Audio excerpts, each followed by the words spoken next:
Rape murder case में अब CBI के बाद ईडी ने कसा शिकंजा। ममता के करीबी प्रिंसिपल के ठिकानों पर ईडी की ताबड़तोड़ छापेमारी।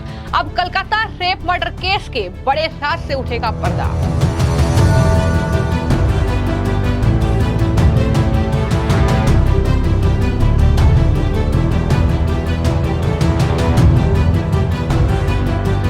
तो बड़ी खबर पश्चिम बंगाल से है, जहां पर कलकत्ता रेप मर्डर केस में अब केंद्रीय जांच एजेंसी सीबीआई के बाद ईडी ने दस्तक दे दी है। यानी ममता बनर्जी सरकार की मुश्किलें अब इस पूरे मामले में काफी ज्यादा बढ़ने वाली हैं, चूंकि आर्चिकर के तत्कालीन प्रिंसिपल इस केस में आरोपी संदीप घोष के ठिकानों पर अब ईडी ने ताबड़तोड़ छापेमारी शुरू कर दी है।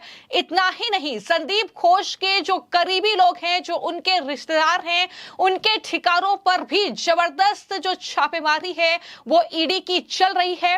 तस्वीरें आप देख सकते हैं कि वहां पर ईडी के कई सौ जो कर्मचारी हैं वो मौजूद हैं और वहां पर ये छापेमारी लगातार जारी है। तो आर्चिकर मेडिकल कॉलेज में भ्रष्टाचार के केस में ईडी ने ये छापेमारी की है और ईडी के करीब 100 अफसर की टीम लगभग कलकत्ता और आसपास के 8 जगह ऐसी हैं जहां पर सर्च ऑपरेशन चला रही हैं। ईडी की टीमें सोनारपुर, हावड़ा और हुगली में भी पहुंची हैं। वहां पर भी ये छापेमारी लगातार चल रही है। ये छापेमारी संदीप घोष, जो कि आर्चिकर मेडिकल कॉलेज का प्रिंसिपल था, उसके ठिकानों पर और उससे जुड़े कई अन्य लोगों के ठिकानों पर चल रही है। यानी पहले से ही सीबीआई एक्शन मोड में है रेप और मर्डर केस को लेकर, लेकिन अब जो आर्चिकर मेडिकल कॉलेज में भ्रष्टाचार हुआ है, जो अनियमितताएं बरती गई हैं, उसको लेकर अब संदीप घोष पर ईडी ने शिकंजा कस लिया है। सवाल यह है कि ईडी की जांच अब कहां तक पहुंचेगी और इस जांच की आंच जो है वो किन लोगों पर आएगी, कौन कौन वो चेहरे होंगे पश्चिम बंगाल में ममता बनर्जी सरकार में जो इसकी जद में आएंगे, ये बड़ा सवाल है। क्योंकि लगातार जो पश्चिम बंगाल की खबर मैं आपको बता रही हूं, जिस तरीके से मैंने आपको ये जानकारी दी थी कि इससे पहले संदीप घोष का एक लेटर जिसने खलबली मचा दी कि किस तरीके से वहां पर सबूतों को मिटाने के लिए संदीप घोष काम कर रहा था और सवाल यह था कि आखिर किसके इशारे पर यह सब कुछ हो रहा था। और उसके ठीक एक दिन बाद यानी आज ईडी के ये ताबड़तोड़ छापे पश्चिम बंगाल में अलग अलग जगहों पर चल रहे हैं। ना सिर्फ संदीप घोष के ठिकानों पर बल्कि उनसे जुड़े लोगों के ठिकानों पर भी यह छापेमारी लगातार जारी है। आपको मैं बता दूं कि वित्तीय अनियमितताएं दरअसल जो बढ़ती गई हैं उसमें संलिप्तता है संदीप घोष की, और उसको लेकर सीबीआई ने आर्चिकर मेडिकल कॉलेज और हॉस्पिटल के जो पूर्व जो प्रिंसिपल हैं संदीप घोष और 3 लोगों को गिरफ्तार किया था। और गिरफ्तार किए गए 3 दूसरे लोगों में घोष का सुरक्षा कर्मी जो है अफसर अली वो भी शामिल है, उसकी भी गिरफ्तारी हुई है। अस्पताल के विक्रेता विप्लव सिंघा की भी गिरफ्तारी हुई है और सुमन हजारा भी सीबीआई ने उनको भी गिरफ्तार किया है। आरोप यह है कि ये लोग अस्पताल को सामग्री की आपूर्ति किया करते थे, लेकिन किस तरीके से संदीप घोष के प्रिंसिपल रहने के दौरान जो आर्चिकर मेडिकल कॉलेज है उसमें कई मामलों में वित्तीय अनियमितताएं बरती गई हैं, उसकी शिकायत जो है वो आर्चिकर मेडिकल कॉलेज और देखिए पूरा देश चाह रहा है इसमें जस्टिस हो और डॉक्टर्स की इस नॉन पॉलिटिकल कॉल को हमने इसको समर्थन किया। हमने भी इसमें पार्टिसिपेट किया और अपनी पार्टी की झंडा हटाकर नेशनल फ्लैग को लेकर हमने 1 घंटा दीप जलाए, किसी ने कैंडल जलाए, लेकिन इस नॉन पॉलिटिकल कॉल के साथ हम जुड़े हुए हैं क्योंकि पहले से ही Bharatiya Janata party stand clear कर चुकी है कि इस आंदोलन कोई पार्टी का आंदोलन नहीं है, कोई राजनीतिक आंदोलन नहीं है, ये सोसाइटी का आंदोलन है। सोसाइटी लीड कर रही है, हम पीछे हैं। तो इसी हिसाब से सोसाइटी लीड कर रही है, सोसाइटी ने कॉल दिया था, हम उसके पीछे खड़े रहे। मैं उनको धन्यवाद दूंगा क्योंकि वो पहले से ही उनकी माताजी ये चाहती थी। मैं 2 बार गया उनके साथ मिलने के लिए। उनके लड़ाई के जज्बा, जिंदगी के सब कुछ खोने के बावजूद जो लड़ाई का जज्बा उनमें अभी भी जीवित है, इसके लिए मैं उनको उन परिवार के लोगों को बहुत बहुत धन्यवाद देता हूँ। देखिए, हम इससे थोड़ा आशाहत तो हुए हैं, लेकिन पूरे बंगाल सुप्रीम कोर्ट के ऊपर नजरें टिकाई हुई है, क्योंकि सुप्रीम कोर्ट का ये जजमेंट आगे आने वाले समय में बहुत कुछ तय करेगा। बंगाल के लोग आशंका में भी है, क्योंकि इससे पहले भी हमने देखा है सुप्रीम कोर्ट में भारी भरकम लॉयर कपिल सिब्बल जैसे लॉयर, जिनको ममता बनर्जी करोड़ों रुपया देकर अपने पक्ष में खड़े करते हैं, उनके भारीपन के कारण जस्टिस थोड़ा डिले हो जाता है। तो जस्टिस अगर डिले हो जाए या डिनाइड हो जाए, दोनों में ही जनता को दुख मिलेगा। देखिए, ममता बनर्जी के प्लानिंग है, ममता बनर्जी हर तरीके की हथकंडे अपना रही है, तो करेगी ही, क्योंकि उनके घर के बंदे फंसे हैं, उनके बेटे जैसे लोग फंसे हुए हैं।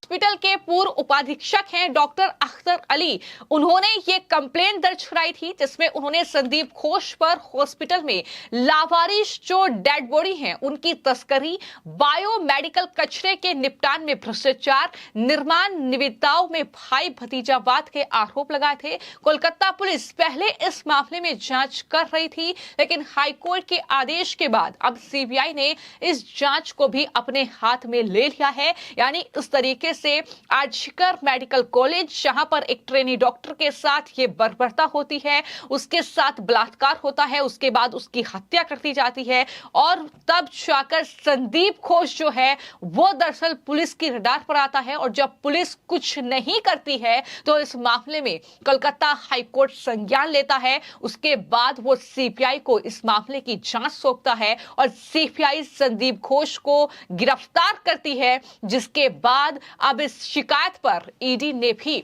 मामला दर्ज करके संदीप घोष के ठिकानों पर यह छापेमारी शुरू कर दी है। और इसमें यह चीज देखने को मिल सकती है कि अभी सीबीआई की हिरासत में है संदीप घोष, लेकिन आने वाले वक्त में उन्हें ईडी भी गिरफ्तार कर सकती है।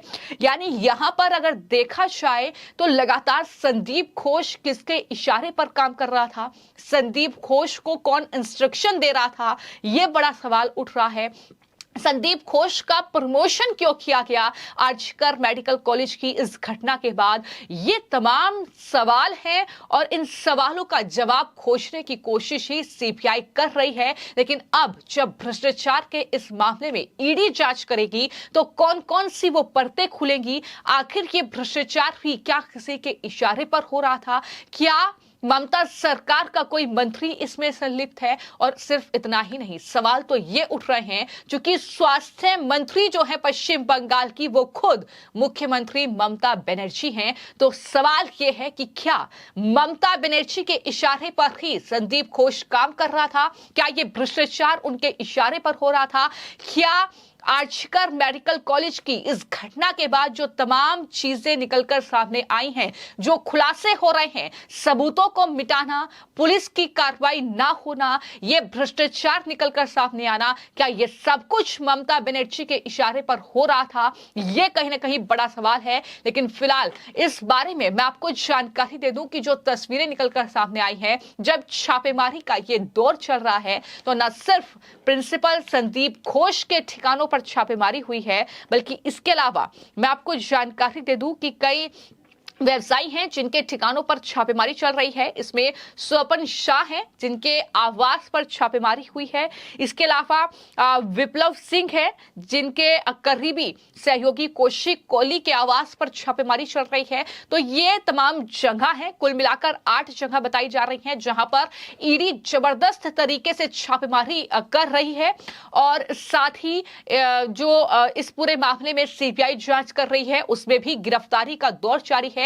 यानी पश्चिम बंगाल में आर्जिकर मेडिकल कॉलेज में हुई ट्रेनी डॉक्टर के साथ इस हैवानियत के बाद अब ममता बनर्जी पूरी तरीके से बैकफुट पर है। ममता बनर्जी सिर्फ केंद्र सरकार को, मोदी प्रधानमंत्री को लेटर पर लेटर लिख रही है क्योंकि उनके पास जवाब नहीं है। वो राज्य की स्वास्थ्य मंत्री हैं, वो राज्य की महिला मुख्यमंत्री हैं, लेकिन सिर्फ आरोपियों को बचाने के लिए, सिर्फ अपनी सरकार पर कोई दाग न लगे, इसलिए जिस बेशर्मी के साथ उन्होंने आरोपियों को संरक्षण देने का काम किया है, उसके बाद अब केंद्रीय जांच एजेंसियों ने शिकंजा पूरी तरीके से अब कोलकाता में कस लिया है पश्चिम बंगाल सरकार पर। और कहीं ना कहीं इस तरीके से ये एक के बाद एक परतें खुल रही हैं। लेकिन यहां पर एक चीज जिसकी जानकारी मैं आपको दे दूं वो है कोलकाता पुलिस, जिन्होंने 19 अगस्त को इस मामले में संदीप घोष के खिलाफ आईपीसी की धारा 120 बी, 420 और भ्रष्टाचार निवारण अधिनियम 1988 की धारा 7 के तहत ये मामला दर्ज किया था।